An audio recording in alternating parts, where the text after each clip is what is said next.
Okay, here we go, another car vlog. I've been enjoying the iOS 9.3 beta version. I really like it, it's very stable, and especially the new feature called Night Shift is awesome. And the reason why it's awesome for me is because I read a lot on my iPhone, and I read, for example, a lot of ebooks in the night.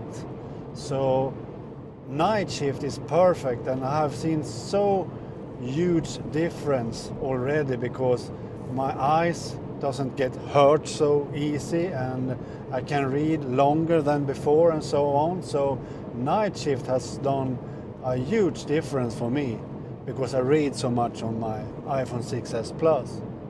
And I use the public beta, and I have iOS 9.3 public beta 2 at the moment, but now the developer beta 3 has been released, so hopefully the public beta 3 will be released today or tomorrow, so I can install that version, the latest beta.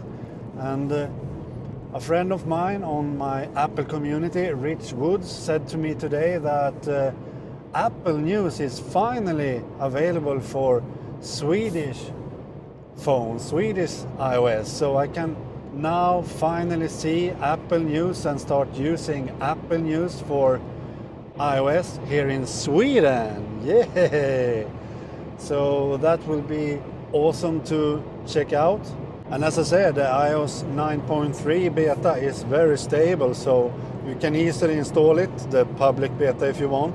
And one of the best things with the public beta is that you can install it completely from your phone, so you don't have to use a computer and iTunes and so on. So you just go to the public beta website from Apple and install the stuff you need to be able to get the public betas in on-the-air updates directly from your phone. So it's very easy. But personally, I don't know what happens when iOS 9.3 is officially released. What happens then? Will I get the official iOS 9.3 over the air, or do I need to uninstall the public beta and then install the official new version? I don't know. But I can highly recommend using the public beta.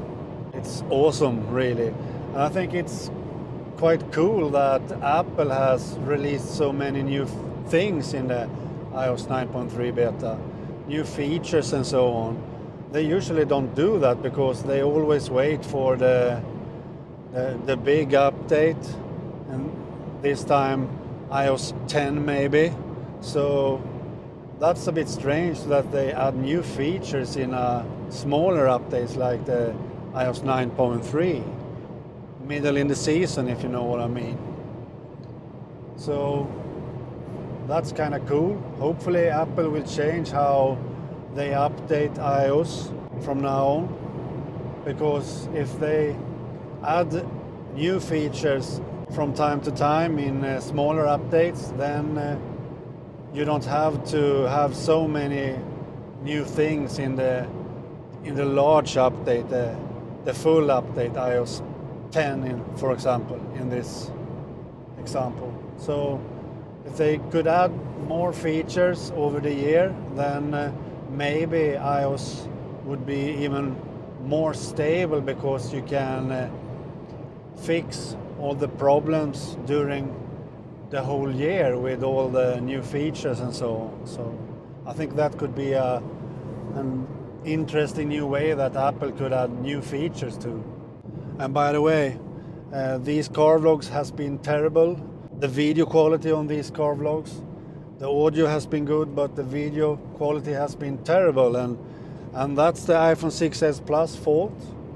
And I've come to the conclusion that it's the optical image stabilization's fault, because you can't turn that off, but you can, for example, turn exposure and autofocus off. You can lock that, but you can't do anything about the image stabilization. So the optical image stabilization with the iPhone 6s Plus is not good while recording videos, for example in the car with a lot of vibrations and different lights and a lot of stuff to focus on. So now this car vlog is recorded with the front facing camera instead. Yes, I can't record in 4K using the front facing camera, but the image quality gets so much better because the front facing camera doesn't have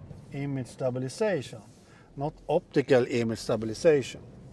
So the reason why my recent car vlogs has been terrible is because the iPhone 6s Plus optical image stabilization. So now, while using the front facing camera instead, then I don't have any optical image stabilization, and the image quality, the video quality gets so much better. So I don't like that the rear facing camera acts like this. I would like to be able to turn off optical image stabilization, but I can't, and I don't think that this is a good solution that Apple has done. The optical image stabilization is no good really, because I have mounted the iPhone really stable in my car, so there is hardly not much vibrations at all, but the video gets so bad using the rear facing camera and optical image stabilization from the car while recording this video. So bad, really bad. So it's you can't use it. It sucks. So from now on I will use the front facing camera instead while recording these car vlogs, because then you can get good video quality and good audio quality. So you don't have to watch my really terrible quality videos.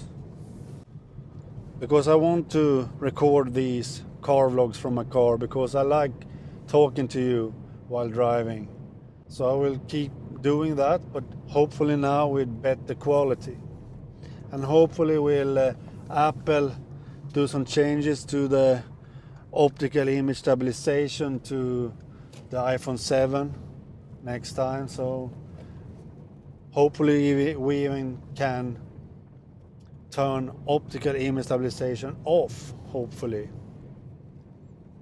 And I don't know really if apps like Filmic Pro makes it possible to turn off optical image stabilization. I'm not sure about that, because if you can turn off optical image stabilization in Filmic Pro, for example, then that could be a solution to still recording videos with the rear facing camera in 4K. So now I can only record videos with the front facing camera in 720p, I think it is, and with not so good quality as the rear facing camera really could record videos in. So to me it looks like the rear facing camera should only be used for videos while holding the phone in your hands and recording stuff you see in front of you, not recording yourself